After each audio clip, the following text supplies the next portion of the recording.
¡Pum! Decretazo. A ver, ¿qué diferencia un decreto ley de un decreto legislativo? Si estos dos términos te suenan a chino o te los llevas tiempo estudiando, pero sigues confundiéndote y no has aprendido todavía a saber bien la diferencia entre ambos, no te preocupes porque estás en el vídeo perfecto, porque estás en Derecho Virtual, donde, ojo, te enseñamos todos los conceptos jurídicos en vídeos cortos, sencillos y divertidos como este, y bueno, si te parece aburrido puedes saltarlo, para que no te vuelvas a confundir de cara a tu examen u oposición.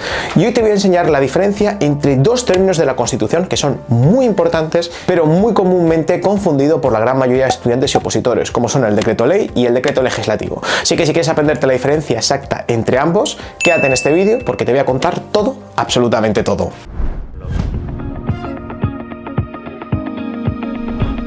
Bueno, antes de entrar a explicar lo que es cada cosa, expliquemos brevemente la jerarquía normativa, un concepto que es imprescindible para entender la diferencia entre decreto legislativo y decreto ley. Y es que nuestras normas se organizan en una pirámide, y si no sabes qué es una pirámide, aquí te dejo un vídeo de las tarjetas al detalle. Pues bien, arriba de esta pirámide está nuestra Constitución, que es la norma suprema. Luego tenemos las disposiciones con rango de ley.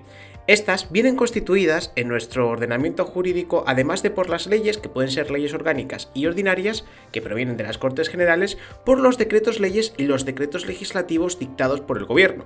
Por último, también tenemos las normas con rango inferior a la ley, que son, por ejemplo, los reglamentos.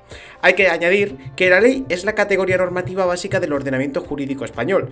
Aparte de esta, la Constitución prevé la existencia de otro tipo de normas que van a tener su misma fuerza. Estas son las normas con rango de ley, donde podemos encontrar por un lado los decretos leyes y por otros los decretos legislativos.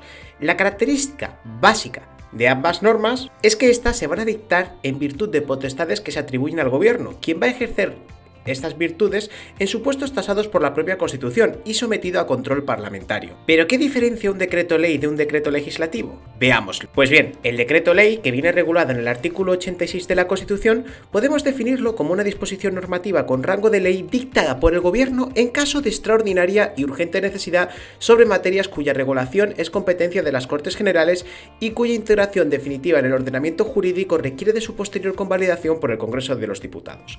Vamos a desgranar esta definición. Lo primero que caracteriza el decreto ley es que solo se puede dictar por el gobierno en caso de extraordinaria y urgente necesidad. Esto es lo que se conoce como hecho habilitante. Como ves, la necesidad que habilita el gobierno para dictar un decreto ley ha de ser extraordinaria y urgente. Por ejemplo, cuando apareció el COVID en España, el gobierno dictó un montón de decretos leyes. ¿Por qué? Porque hubo una situación inesperada que hizo que hubiera que tomar medidas radicales y directas. Estábamos ante una circunstancia extraordinaria y había que tomar una decisión ya. Hay que destacar que este decreto ley, por desgracia, es un tipo de norma mediante la cual los gobiernos abusan de su poder y en muchos casos esta circunstancia de extraordinaria y urgente necesidad no se da, encontrándose un montón de decretos leyes donde el gobierno simplemente quiere aprobar una norma y para aprobarla ya y no dentro de 2 meses y no tener que esperar con ello al Congreso de los Diputados, cogen y sacan la ley adelante a través de un decretazo. Hay que destacar además que, ojo, no se puede dictar un decreto ley sobre cualquier materia, de tal forma que la Constitución establece que los decretos leyes no podrán afectar al ordenamiento de las instituciones básicas del Estado o a los derechos, deberes y libertades de los ciudadanos regulados en el título 1 de la Constitución, así como al régimen de las comunidades autónomas o al derecho electoral. Te pongo un ejemplo. Imagínate que el gobierno utiliza un decreto ley para meter a todos los ciudadanos en casa. Este decreto ley sería ilegal. ¿Por qué? Porque se está afectando, en este caso, a la libertad de circulación, un derecho que está comprendido en el título primero de la Constitución y es una materia que no puede ser regulada mediante un decreto ley. Hay que añadir que los decretos leyes están supuestos a un control parlamentario, es decir, después de que los decretos leyes sean aprobados, va a tener lugar un control parlamentario a través del cual el Congreso va a poder, en el plazo de los 30 días siguientes a la promulgación, debatir y votar sobre la totalidad del texto. De esta forma podrán convalidar o derogar el decreto ley. En caso de convalidación, la norma sigue en vigor. Por el contrario, en el caso de derogación se terminará con su vigencia. Esto es un hecho muy peculiar en España, porque por ejemplo, recientemente cuando estamos grabando este vídeo, hemos visto casos donde el gobierno aprueba a través de un decreto ley la reducción del IVA, por ejemplo, en los alimentos y luego por diversas razones los grupos políticos no dan el apoyo al gobierno. ¿Qué sucede? Que si el decreto ley no sale en el Congreso, esa norma que ya estaba en vigor, que en este caso puede ser la reducción del IVA del aceite, pierde su vigencia inmediatamente. Bueno, ya hemos visto todo con respecto al decreto ley. Ahora vamos con el decreto legislativo. ¿En qué consiste este? Bueno, primero de todo tenemos que partir de que el decreto legislativo viene regulado en el artículo 82 de la Constitución y podemos definirlo como aquellas normas con rango de ley dictadas por el gobierno en forma de decreto en virtud de una delegación expresa para un caso concreto y por tiempo limitado concedida por las Cortes Generales, sin que, ojo, los decretos legislativos no pueden afectar a las materias contenidas en el artículo anterior, es decir, no pueden afectar a las materias mediante las cuales haya una reserva de ley orgánica. Por tanto, ya observamos una gran diferencia con los decretos leyes, y es que son una legislación delegada de las Cortes Generales y no una potestad propia del gobierno.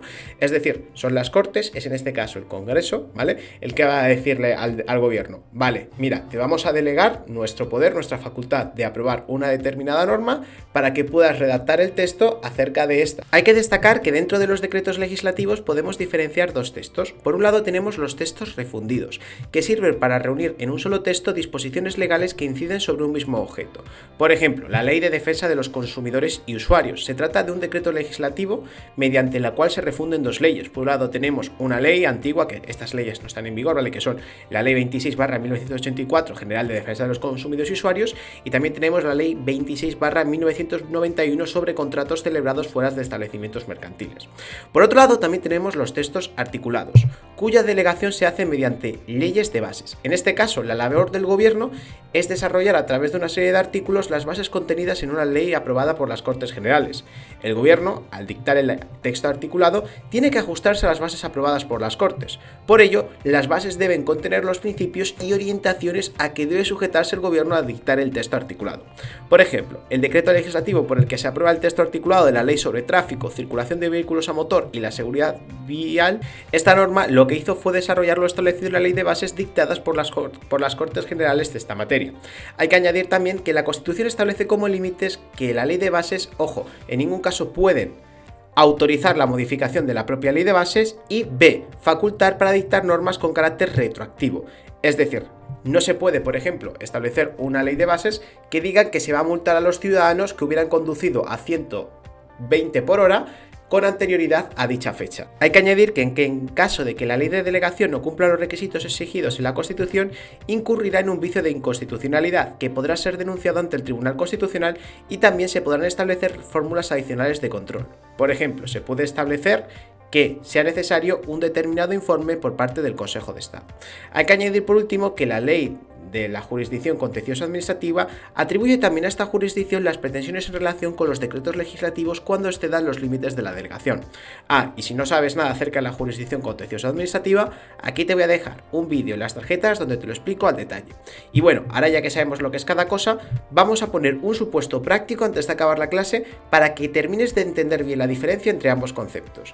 Imagínate que hay un tsunami que destruye toda la zona de Cádiz, Huelva y Málaga. El gobierno en este caso necesitaría una ley para regular esta situación. ¿Qué normas de las que hemos visto crees que había que coger? Pues obviamente el decreto ley. ¿Por qué? Porque el tsunami es lo que hemos llamado antes el hecho habilitante, es decir, lo que produce es una necesidad extraordinaria y urgente de regular la situación de los ciudadanos en la zona afectada y que permita al gobierno dictar esta norma con rango de ley. Posteriormente, en el plazo de un mes, la norma tendrá que ser convalidada, derogada o tramitada como ley por el procedimiento de urgencia por el Congreso de los Diputados. Pero ¿por qué no utilizaríamos un decreto legislativo?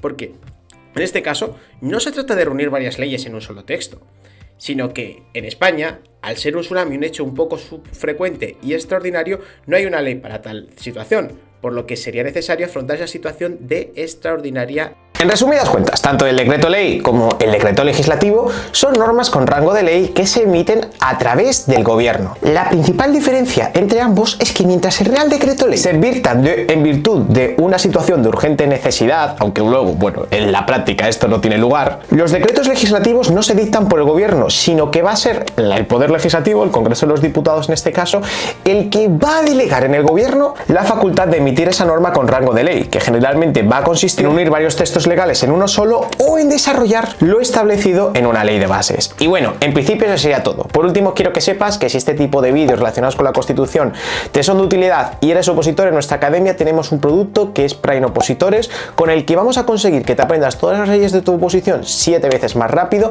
para que consigas reducir los fallos en los exámenes tipo test de tu oposición a la mitad. Tienes toda la información en las tarjetas y espero verte dentro. Un saludo y nos vemos en el vídeo que viene.